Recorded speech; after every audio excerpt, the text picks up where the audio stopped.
आज के इस भारतीय एग्रो इकोनॉमिक रिसर्च सेंटर के इस राउंड टेबल में उपस्थित आज के कार्यक्रम में जो मुख्य वक्ता के रूप में हम सब लोग हैं, उनमें श्री लक्ष्मी नारायण जी, वरिष्ठ पत्रकार रामचंद्र जी, हमारे भारतीय एग्रो इकोनॉमिक रिसर्च सेंटर के अखिल भारतीय अध्यक्ष डॉक्टर जलपति राव जी और तेलंगाना प्रदेश के अध्यक्ष श्री रंगराव जी, और यहाँ सभी इस विषय के ज्ञाता लोग ही हैं। सब लोग इसमें काम करने वाले और सोचने वाले लोग ही बैठे हुए हैं, तो इसलिए मैं कोई ज़्यादा लंबी बात नहीं करूँगा, किंतु कुछ बातों के लिए थोड़ा स्पष्टीकरण करने की दृष्टि से भी आवश्यकता है। वैसे तीनों कानूनों के बारे में माननीय जलपति राव जी ने हमारे सामने विषय रखा है। देश में अगर किसानों के सामने अगर कोई प्रमुख समस्या होगी तो वो मार्केटिंग की समस्या है। 1960s-70s में जो समस्या हमारी सामने थी वो थी प्रोडक्शन की, और जब हम 90s में आते हैं तो 90s में हमारे सामने प्रोडक्शन ही हमारे लिए समस्या बन गई है, और उस प्रोडक्शन का मार्केटिंग यह हमारे लिए एक बड़ा दुखद अनुभव अभी तक का रहा है।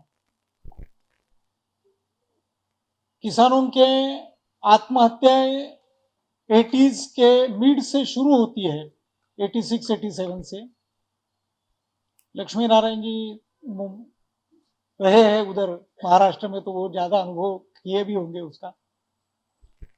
और इसी समय में हमको ये ध्यान में आता है कि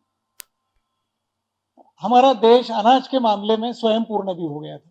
माने एक तरफ अनाज के मामले में हम स्वयं पूर्ण होते हैं और दूसरे तरफ हमारे देश का किसान आत्महत्या करने के लिए मजबूर हो जाता है।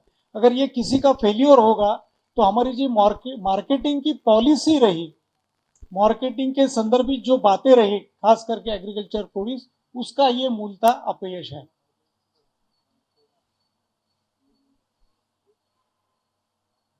भारतीय किसान संघ का शुरू से ही सुनिश्चित मत ये रहा है कि मार्केटिंग सिस्टम में हमको एक आमूलाग्र बदल करते हुए उसमें इस प्रकार की एक व्यवस्था देने की बात है कि जिसमें से एक हेल्दी कंपटीशन होनी चाहिए। मगर सरकार की जो आवश्यकताएं रहती है, सरकार की बार बार की पॉलिसीज रहती है, उसके अनुसार देखते हम 1947 के बाद में आफ्टर इंडिपेंडेंस तो जो पॉलिसीज आती रही वो पॉलिसीज उस समय की जो स्थिति होगी उसको ध्यान में रखते हुए की गई, वो किसानों को ध्यान में रखती की हुई ऐसा हम मान नहीं सकते, क्योंकि उसमें शुरू में लेवी भी थी। अभी जो इसेंशियल कमोडिटी एक्ट की हम बात कर रहे हैं वो 1955 का है, और एपीएमसी की जब बात करते हैं तो वो 60s का है, सीएसीपी की बात करते हैं तो वो 70s के करीब आई हुई सीएसीपी की बात होगी। गन्ने के बारे में तो सरकार का लेवी का काम तो बहुत दिनों तक चलता रहा, 2000 तक चलता रहा लगभग। 90s में भी काफी देर तक कितना लेवी का कोटा रहेगा ये हर वर्ष सरकार घोषित करती। जब प्रोडक्शन बढ़ गया तो सरकार ने अपने हाथ खड़े कर दिए। तो ये बातों को हमको हर जगह पर हर मूल्य में दिखाई देता है। अब ऐसे समय में ये जो तीनों प्रकार के कानून जो आए हैं वो कृषि व्यापार के संबंधित कानून आए हैं। जैसे मैंने शुरू में बताया कि भारतीय किसान संघ का मत हमेशा रहा है कि एक हेल्दी कंपटीशन होनी चाहिए और उसके लिए 3 टायर सिस्टम की आवश्यकता है। 3 टायर सिस्टम में गवर्नमेंट की प्रोक्योरमेंट यह आवश्यक बात है, और उसके साथ में एपीएमसी जैसी कंट्रोल्ड मार्केट की व्यवस्था ये भी रहनी चाहिए, और प्राइवेट ट्रेडर्स ये भी उसमें रहने चाहिए। अगर ये 3 प्रकार के घटक मार्केट में उपस्थित रहेंगे एक साथ में, तब निश्चित रूप से किसानों को लाभ मिल सकता है। इसके पहले जो पॉलिसीज थी उसमें सरकार एक तो एकदम पूरा के पूरा व्यापार अपने हाथ में रखने की बात करती थी। जैसे हमारे यहाँ मोनोपोली कॉटन परचेसिंग स्कीम थी, यानी मोनोपोली कॉटन परचेसिंग स्कीम इस प्रकार की थी कि आपको अगर बाजार में ज्यादा भाव मिल रहा है तो भी किसान उसको अपना कपास नहीं बेच सकता था। 1970 के आखिरी में भारतीय किसान संघ ने में 80-85 के दौरान भी, शायद सूर्य नारायण राव जी को भी थोड़ा सा याद होगा कि विदर्भ और तेलंगाना में भारतीय किसान संघ ने उस समय इस प्रकार की जो मोनोपोली परचेसिंग स्कीम थी उसके खिलाफ में आंदोलन किए। वो इसीलिए किया था कि किसान को स्वतंत्रता चाहिए बेचने के लिए। और उसी समय में दूसरी बात अपने देश में ये चलती थी कि राजस्थान में वहां पूरा के पूरा प्राइवेट प्लेयर्स थे और वहां भी किसानों के ऊपर पाबंदी थी कि अपने तहसील के बाहर जाकर वो बेच नहीं सकता था, जबकि नजदीक के राज्य गुजरात में उसको अच्छा भाव मिलता था। तो उस जीरे को लेकर 87-88 में किसान संघ ने उस समय भी आंदोलन किया। तो किसान संघ का शुरू से ही इस प्रकार का इसके बारे में सोचना रहा है और बार बार जब पॉलिसीज की बात किसान संघ ने की है तो इस प्रकार की पॉलिसी की है। इस दृष्टि से विचार करते हैं तो एग्रीकल्चर में रिफॉर्म करने की बात है। ये जैसे ही हमारे यहाँ गैट करार, Dunkel draft, agreement on agriculture की बात आई है, तब से ये बातें शुरू हुई और इस प्रकार के रिफॉर्म्स करने के लिए WTO जैसे संगठन के बहुत बड़े दबाव भी अपने देश पर इस मामले में रहे हैं। उसी के तहत एग्रीमेंट ऑन एग्रीकल्चर भी हमको साइन करना पड़ा है। ये बात भी हमको इसमें ध्यान रखने वाली है। 2002-03 से सरकार ने इसके तहत में कुछ रिफॉर्म करने की बात करने की शुरुआत की। अब हमारे देश में एग्रीकल्चर मार्केटिंग का जो विषय है ये स्टेट के पास में है, इसमें सेंटर कुछ नहीं कर सकता है। सेंटर केवल मॉडल एक्ट बनाकर बता सकती है। तो सरकार ने 2-3 बार इसको मॉडल एक्ट बनाकर दिया, किसान संघ ने भी बहुत सारे सजेशंस उसमें दिए, मगर इसको किसी भी देश के किसी भी राज्य ने इसको रिस्पॉन्ड नहीं किया। केवल 2 राज्यों ने किया, एक था बिहार और दूसरा महाराष्ट्र। बिहार ने एकदम एक्सट्रीम स्टेप उठाई और वहां की एपीएमसी उसको खारिज कर दी। आज बिहार में जाएंगे तो आपको एपीएमसी वहां उपलब्ध ही नहीं है। वहां का किसान केवल प्राइवेट ट्रेडर्स के भरोसे पर अपना माल बेचता है और उसको हर वर्ष डिस्ट्रेस सेल करनी पड़ती है। महाराष्ट्र ने थोड़ा सुधार किया, उन्होंने प्राइवेट मंडीज को उसमें अनुमति दी और प्राइवेट मंडीज वहां अभी काम कर रही है। एपीएमसी भी काम करती है, प्राइवेट मंडीज भी काम करती है। नियर अबाउट 63 प्राइवेट मंडीज वहां चल रही है, उसमें से 5 मंडीज ठीक काम कर रही है, बाकी कोई काम नहीं कर रही है विशेष प्रकार का। और जो रेगुलर एपीएमसी मार्केट्स है वो भी काम कर रहे हैं। तो ये थोड़ा सा फेयर कंपटीशन वहां उसमें दिखाई दे रहा है। तो किसान को जहां अच्छा भाव मिलेगा वहां जाकर वो बेचने की कोशिश करें। मगर इन सब कानूनों के दृष्टि से विचार करते हैं और पूरे देश भर के अभी तक के एग्रीकल्चर मार्केट के संदर्भित किसान के अनुभव का विचार करते हैं तो एपीएमसी बनने के बाद में भी किसान को कोई राहत नहीं मिली थी, जबकि मिलने की उसमें आवश्यकता थी, गुंजाइश थी।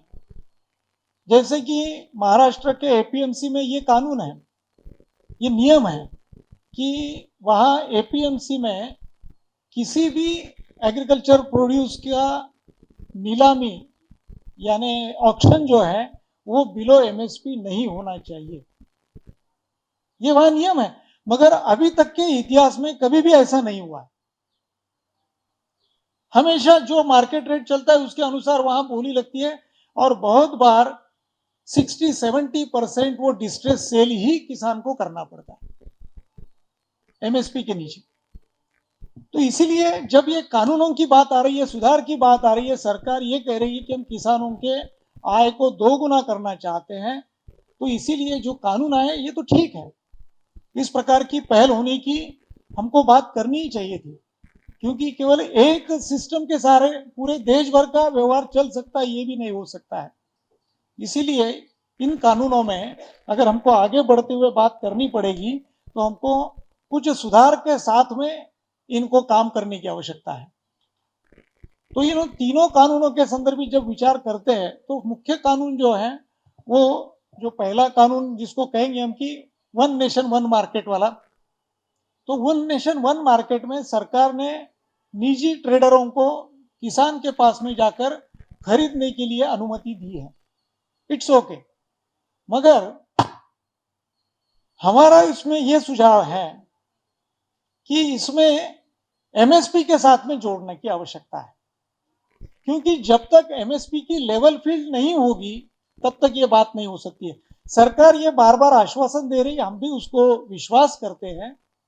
ऐसा नहीं है कि सरकार, क्योंकि 4-5 साल का अगर अनुभव देखते हैं केंद्र सरकार का, तो केंद्र सरकार ने एमएसपी में निश्चित अच्छे प्रकार से बढ़ोतरी की है।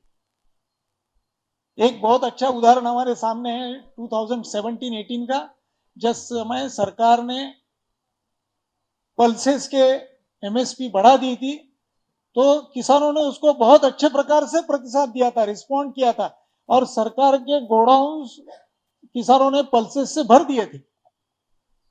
तो किसान इसमें कमी नहीं है, किसान को यह समझता नहीं, ऐसा भी नहीं है, मगर जो घोषणा होती है क्या वो सब किसान को मिलता है क्या? अगर हम देखते हैं तो 2016 की शांता कुमार कमेटी ये कहती है, जो एफसीआई के रिफॉर्म के लिए बात बनाई गई थी, वो कहती है कि only 6% farmers benefited with this MSP. वो 6% में से 90% तो आपके पंजाब हरियाणा के हैं। तो मैं अगर पूरे देश भर का हिसाब लगाऊं 10% में, पूरे देश भर में कितने किसान उसमें आ रहे हैं?